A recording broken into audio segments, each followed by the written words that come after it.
Hello friends, welcome back சுதர்வாக் channel நண்பர்களே.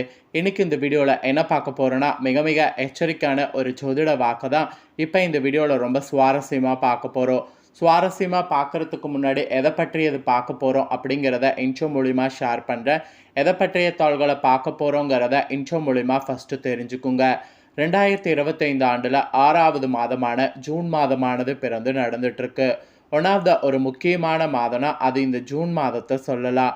ஏன்னா இந்த ஜூன் மாதத்தில் அந்த மாதிரி நிறைய கிரக மாற்றங்களும் கிரக சேர்க்கைகளும் ஏற்படுது. இந்த கிரக மாற்றங்களும் கிரக சேர்க்கைகளும் ஒவ்வொரு ராசிக்காரங்களுக்கும் ஒவ்வொரு வகையில் தாக்கத்தை ஏற்படுத்தும். அப்படி ஏற்படுத்தக்கூடிய தாக்கத்தை அந்தந்த ராசிக்காரங்க தெரிஞ்சு பயனடையணுங்கிறதுனால ஒவ்வொரு ராசிக்கும் என்ன தாக்கம் ஏற்படும் அப்படிங்கிறத ஷேர் பண்ணிகிட்ருக்கேன். அதில் இன்றைக்கி இந்த வீடியோவில் மகர ராசிக்காரங்களுக்கு ஷேர் பண்ண போகிறேன். மகர ராசியில் பிறந்த நேயர்கள் அத்தனை பேரும் வீடியோவை ஸ்கிப் பண்ணாமல் பாருங்கள். உங்களோட ராசிக்கு என்ன மாதிரி தலையெழுத்து மாறும் அப்படிங்கிறத இந்த வீடியோவில் தெரிஞ்சுக்குங்க. உங்கள் ராசிக்கு மாறக்கூடிய தலையெழுத்து தெரிஞ்சு அதற்கேற்ப நடந்து பலன் பெறுங்க. ஆக்சுவலி நம்ம நினைக்கிறோம் நம்ம வாழ்க்கையில் நடக்கக்கூடிய எல்லாத்துக்குமே காரணம் நாம தான்ட்டு. ஸோ நமக்கு மேலே கிரகங்கள் அமைந்திருக்கிறத பொறுத்து தான் நமக்கான பலன் கிடைக்கும். சில நேரம் கிரகங்கள் நமக்கு சாதகமாக அமைஞ்சால் சாதகமான பலன் கிடைக்கும். சில நேரம் நமக்கு கிரகங்கள் பாதகமாக அமைஞ்சால் பாதகமான பலன் கிடைக்கும். அதனால் நம்ம லைஃப்பில் பார்க்கக்கூடிய அப்ஸ் அண்ட் டவுன்ஸுகளுக்கு காரணமே நவக்கிரகங்கள் தான். ஸோ நவக்கிரகங்கள் எப்படி இருக்கோ அதை பொறுத்து தான் நமக்கு பலன்கள் கிடைக்கும். அந்த வகையில் இப்போ நவக்கிரகங்களில் இரு கிரகங்கள் சேரக்கூடிய ஒரு அரிய நிகழ்வானது நடக்க போகுது. இந்த நிகழ்வு என்னைக்கு நடக்க போகுது அப்படிங்கிறதையும் இந்த நிகழ்வு நடக்கிறதுனால என்ன நடக்கும் அப்படிங்கிறதையும் ஃபஸ்ட்டு சொல்ல போகிறேன். அதை முதல்ல இந்த வீடியோவில் தெரிஞ்சுக்குங்க. அதுக்கப்புறம் உங்களோட ராசிக்கு என்ன நடக்கும் ஏது நடக்கும் அப்படிங்கிற தாள்களை இந்த வீடியோவில் பார்க்கலாம். ஸோ வீடியோ ரொம்ப சுவாரஸ்யமாக இருக்கும். ஸோ வீடியோவை ஸ்கிப் பண்ணாமல் பாருங்கள். ஃபஸ்ட்டு என்ன நடக்கும் அப்படிங்கிறத பார்க்கலாம் வாங்க.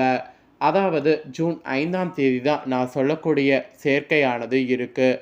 இந்த சேர்க்கை ஏற்பட்டதுலேருந்து இந்த ராசிக்காரங்க எல்லாருக்குமே கஷ்டங்களுக்கு முற்றுப்புள்ளி வரும். ஏன்னா யோகம் பெறுற மாதிரி உங்கள் ராசிக்காரங்களுக்கு இந்த சேர்க்கையானது அமைந்திருக்கு. ஸோ என்ன சேர்க்கை அப்படிங்கிறத சொல்கிறேன், அதை முதல்ல தெரிஞ்சுக்குங்க. வேத ஜோதிட கணிப்பின் அடிப்படையில் கிரகங்களுடைய இயக்கம் நம்மளுடைய வாழ்க்கையில் பல்வேறு மாற்றங்களை ஏற்படுத்தும். அதுதான் உண்மை. அப்படி இப்போ குருவும் சுக்கிரனும் ஜூன் 5ஆம் தேதி 60 டிகிரியில் பயணிக்க போகிறாங்க. இந்த மாதிரி பயணம் செய்கிறதுனால உங்கள் ராசிக்காரங்களுக்கு யோக பலன்கள் அனுபவிக்க வாய்ப்பு இருக்குது. ஆக்சுவலி இந்த யோகமானது அழகு, அறிவு, சிறப்பு மற்றும் வளமான வாழ்க்கை ஆகியவற்றை ஏற்படுத்தக்கூடியது. உங்கள் ராசிக்காரங்களுக்கு இதன் முழு பயன் பெற போகிறீங்களா என்பதை இந்த வீடியோவில் சொல்ல போகிறேன். இந்த டைம் 60 டிகிரியில் சுக்கிரன் இந்த மாதிரி குருவோடு பயணம் செய்யும்போது சுக்கிரதோஷம் ஏற்பட வாய்ப்பு அதிகமாக இருக்குது. ஆக்சுவலி சுக்கிரதோஷம் ஏற்படும்போது அதில் நிறைய ஆபத்து நம்மளுக்கு திருமண வாழ்க்கையில் வர வாய்ப்பு இருக்குது. அந்த ஆபத்தை தடுப்பதற்கு சுக்கிரனுக்கு உகந்த பரிகாரம் சிலவற்றை செய்யணும். அது என்ன பரிகாரம் செய்யணுங்கிறத ஃபஸ்ட்டு உங்கள் ராசிக்கு சொல்கிறேன். பரிகாரம் செய்யக்கூடியதை தெரிஞ்சுக்குங்க. அதுக்கப்புறம் உங்களோட ராசிக்கு என்ன மாதிரி பலன் கிடைக்குங்கிறத இந்த வீடியோவில் பார்க்கலாம். உங்களுடைய ஜாதகத்தில் சுக்கிரன் தோஷம் ஏற்பட்டிருந்தால் வாழ்க்கையில் பல சுகங்களை அனுபவிப்பதில் தடைகள் ஏற்படும். திருமணம் நடைபெறுவது தாமதமாவதோடு இல்லற வாழ்க்கையில் பல பிரச்சனைகள் ஏற்படக்கூடும். ஜாதகத்தில் சுக்கிரதோஷம் இருந்தால் எளிய சுக்கிர பரிகாரம் செய்து பலன் பெறலாம். அவை என்னென்ன பரிகாரம் அப்படிங்கிறத இந்த வீடியோவில் உங்களுக்கு சொல்ல போகிறேன். அது என்னென்ன பரிகாரம் அப்படிங்கிறத தெரிந்து கொண்டு இதை செய்து பயன்பெறுங்க. உங்கள் வாழ்க்கையில் அனைத்து சுக சௌபாக்கியங்களும் பெற்று மகிழ்ச்சியாக வாழ வேண்டும் என்றால் உங்களுடைய ஜாதகத்தில் சுக்கிரன் வலிமை பெற்றிருப்பது அவசியம். குறிப்பாக உங்களுடைய திருமண வாழ்க்கை இனிமையாக அமைய சுக்கிரன் வலிமை பெற்றிருக்க வேண்டும்.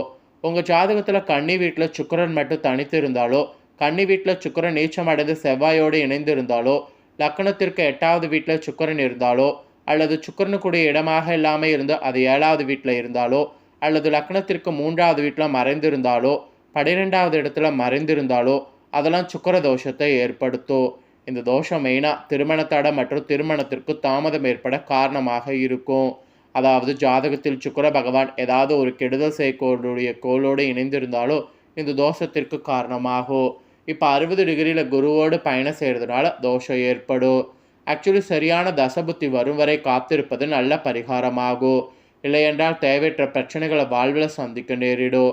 பிற தோஷங்கள் ஒப்பிடுகையில் சுக்கிர தோஷம் கெடுதல்களை அளிப்பது குறைவு தான். இருந்தாலும் திருமண உறவில் விரிசல் ஏற்பட சில நேரங்களில் மெயின் காரணமாக அமைகிறது. அதனால் சில பரிகாரங்கள் செய்து பயன்பெறுங்க. இதில் நான் முக்கியமான பரிகாரங்கள் சொல்கிறேன். இதில் உங்களுக்கு எந்த பரிகாரம் செய்ய முடியுமோ அதை செய்து பலன் பெறுங்க. ஃபஸ்ட்டு, தனித்திருக்கக்கூடிய சுக்கிர பகவானை வழிபாடு செய்வதன் மூலம் சுக்கிர தோஷத்தின் கெடுதல்களை குறைக்க முடியும். அப்புறம் ரெண்டாவது, சுக்கிர பகவானுக்கு வெள்ளிக்கிழமையில் விரதம் இருந்து வெண்ணிற வஸ்திரம் அணிவித்து வெண்தாமரை மலரால் அர்ச்சித்து வழிபாடு செய்யணும். அப்புறம் மூணாவது, மொச்சப்பயிறு சுண்டலை நெய்வேத்தியம் செய்து கோவிலுக்கு வரக்கூடிய பக்தர்களுக்கு வழங்க வேண்டும். அப்புறம் நாலாவது, வெள்ளிக்கிழமையில் விரதம் இருந்து வீட்டு பூஜையில் மகாலட்சுமி திருவுருவ படத்தை அலங்கரித்து வைத்து நெய்தீபம் ஏற்றி மகாலட்சுமி சோத்திரம், கனகரத சோத்திரம் ஆகியவற்றை பாராயணம் செய்து பால் பாயாசம் நெய்வேத்தியம் செய்து வழிபாடு செய்யணும். அப்படி இல்லைன்னு வச்சுக்கோங்களேன், தினமும் இரவு மொச்சப்பயிரை தண்ணீரில் ஊற வைத்து காலையில் மொச்சை ஊறிய தண்ணீரை அத்தி மரத்துக்கு ஊற்றி விட்டு மொச்சப்பயிரை பசுவுக்கு உண்ண கொடுக்க வேண்டும். இதெல்லாம் செய்ய முடியும் அப்படிங்கிறவங்க இதில் எது வேணாலும் செய்யுங்க. அப்படி இல்லைன்னா வீட்டில் மரம் வளர்க்க செய்யுங்க. வீட்டில் மரம் வளர்க்க முடியாதவங்க அருகில் உள்ள கோவிலையாவது வளர்க்க செய்யுங்க. இதன் மூலியமாக கூட மிக கடுமையான சுக்கிர தோஷங்கள்லேருந்து விடுபடலாம். ஸோ சுக்கிர தோஷத்துக்கு உண்டான பரிகாரங்கள்லாம் தாங்க இதெல்லாம். இந்த பரிகாரங்கள்லாம் செய்து கண்டிப்பாக பயன்பெறுங்க. இப்போ தான் உங்களோட ராசிக்கு என்ன மாதிரியான பலன் கிடைக்குங்கிறத சொல்ல போகிறேன். உங்களோட ராசிக்கு என்ன மாதிரியான பலன் கிடைக்கும் அப்படிங்கிறத தெளிவாக இந்த வீடியோவில் தெரிஞ்சு பலன் பெறுங்க. மகர ராசி அன்பர்களுக்கு இந்த கிரகங்கள் 60 டிகிரியில் பயணம் செய்கிறதுனால விரைவாக மற்றவர்களுக்கு கற்றுத்தரக்கூடிய சுறுசுறுப்பு கொண்டவர்களாக நீங்கள் செயல்படணும். ரொம்ப பார்த்தீங்கன்னு வச்சுக்கோங்களேன், விவேகம் வேகம் ரெண்டுத்தோடையும் செயல்படணும். எந்த அளவுக்கு விரைவாக மற்றவர்களுக்கு எல்லா விஷயத்தையும் கற்றுத்தரீங்களோ அந்த அளவுக்கு உங்களோட ராசிக்கு நல்லது நடக்கும். இதுதான் மகர ராசிக்காரங்களுக்கு ஃபஸ்ட்டு சொல்லப்பட்ட விஷயம். இப்படி நடந்துக்கிட்டிங்கன்னா சிறப்பு பலன்களாக உங்களுக்கு இதெல்லாம் கிடைக்கும் என்பது குறிப்பிடப்பட்டிருக்கு.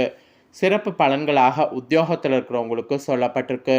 உத்தியோகத்தில் இருக்கிறவங்களுக்கு என்ன சொல்லப்பட்டிருக்குன்னா, உங்களுடைய வேலை பார்க்கக்கூடிய இடம் இருக்குல்ல, அங்கே உங்கள் சக ஊழியர்களிடம் சற்றென்று சினத்தை காட்டாமல் சாந்தமாக அவர்களை அணுகுவது நல்லது. ஏதாவது உதவிகள் வேணும், ஏதாவது கேட்கணும் அப்படின்னா அவங்கக்கிட்ட கோவப்பட்டு கத்தி கேட்குறத விட சாந்தமாக அவர்களை அணுகி கேட்குறது நல்லது. அப்போ தான் நீங்கள் நினைத்த மாதிரி நல்ல பலன் உங்களுக்கு உத்தியோகத்தில் கிடைக்கும்.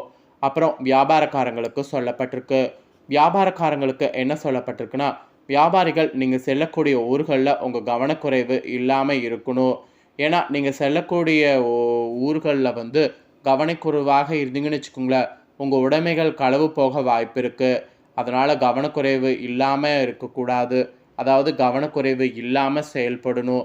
அப்படி இருந்தீங்கன்னா உடைமைகளை பாதுகாப்பாக வைத்துக்கொள்வது நல்லது. இது வியாபாரக்காரங்களுக்கு சொல்லப்பட்டிருக்கு. அப்புறம் குடும்பத்தை நிர்வகிக்கக்கூடிய தலைவிகள் கும்ப ராசிக்காரங்களுக்கு இந்த கிரக சேர்க்கையால் என்ன நடக்கும்னு சொல்லப்பட்டிருக்குன்னா, குடும்ப தலைவிகள் உங்களுடைய பிள்ளைகளுடைய நலனில் அக்கறை காட்டி அவர்களுடைய முன்னேற்ற பாதைக்கு அழைத்து செல்ல பாடுபடணும். அப்படி நீங்கள் செல்ல பாடுபட்டாதான் அது உங்களுக்கு நல்ல முறையில் அமையும். தேக ஆரோக்கியத்தில் கவனமாக இருக்கணும். இல்லைனா தேக ஆரோக்கியத்தில் உங்களுக்கு நிறைய ஆபத்து வர வாய்ப்பு இருக்குது. இது குடும்ப ரீதியாக தலைவிகளாக இருக்கக்கூடிய மகர ராசிக்காரங்களுக்கு இந்த கிரகங்கள் 60 டிகிரியில் இணைந்து பயணம் செய்கிறதுனால இப்படி இருக்கணும் என்பது குறிப்பிடப்பட்டிருக்கு. அப்புறம் கலைஞர்களுக்கு சொல்லப்பட்டிருக்கு. கலைஞர்களுக்கு என்ன சொல்லப்பட்டிருக்குன்னா, நீங்கள் சினிமா மற்றும் சின்ன திரையில் பார்த்தீங்கன்னு வச்சுக்கோங்களேன், நல்ல ஒரு பொசிஷனுக்கு வருவீங்க. நல்ல ஒரு இடத்துக்கு உங்களுக்கு நினச்ச மாதிரி பலன் கிடைக்கும். அதே போல் makeup man, costume designer, dance master, cameraman இந்த மாதிரி இருக்கக்கூடிய மகர ராசிக்காரங்களுக்கும் இந்த கிரகங்களால் நல்ல ஒரு பணவரவுக்கு தடை இல்லாமல் சூழ்நிலை அமையும். ஸோ கலைஞர்கள் நீங்கள் மகிழ்ச்சி கொள்கிற மாதிரி இருக்குது. அப்புறம் மாணவர்களுக்கு சொல்லப்பட்டிருக்கு. மாணவர்கள் உங்களுக்கு அதிக மதிப்பெண்களை பெற வேண்டுமானால் வீட்டில் அடிக்கடி எழுதி பார்ப்பது நல்லது. நன்கு படித்து எல்லாத்தையும் எழுதி பார்த்தீங்கன்னா உங்களுக்கு முதல் வகுப்பில் சேருவதற்கு வாய்ப்பு இருக்குது. அதனால் மகர ராசிக்கார மாணவர்கள் எது படித்தாலும் நன்கு படித்து எல்லாத்தையும் எழுதி பாருங்கள். இதெல்லாம் தாங்க உங்களுக்கு பலனாக இந்த கிரகங்களுடைய சேர்க்கையினால் கிடைக்கும் என்பது குறிப்பிடப்பட்டிருக்கு. ஸோ இதை நீங்கள் பார்த்து பயனடைஞ்சது போல் உங்கள் ஃப்ரெண்ட்ஸ் ஃபேமிலியில் இருக்கிறவங்களும் பார்த்து பயனடையணும்னு நினச்சிங்கன்னா வீடியோ லைக் பண்ணி ஷேர் பண்ணுங்கள். வீடியோவை உங்கள் ஃப்ரெண்ட்ஸ் ஃபேமிலியில் இருக்கிறவங்களும் பார்க்கட்டும். அவங்களும் மகர ராசிக்காரங்களாக இருந்தாங்கன்னா இந்த தாள்களை தெரிஞ்சு இதை கேட்ப நடந்து பயனடையட்டும். புதிய வீடியோ தெரிந்து கொள்ள சேனலை சப்ஸ்கிரைப் பண்ணுங்கள். வேற ஒரு வீடியோவில் சந்திக்கிறேன். நன்றி.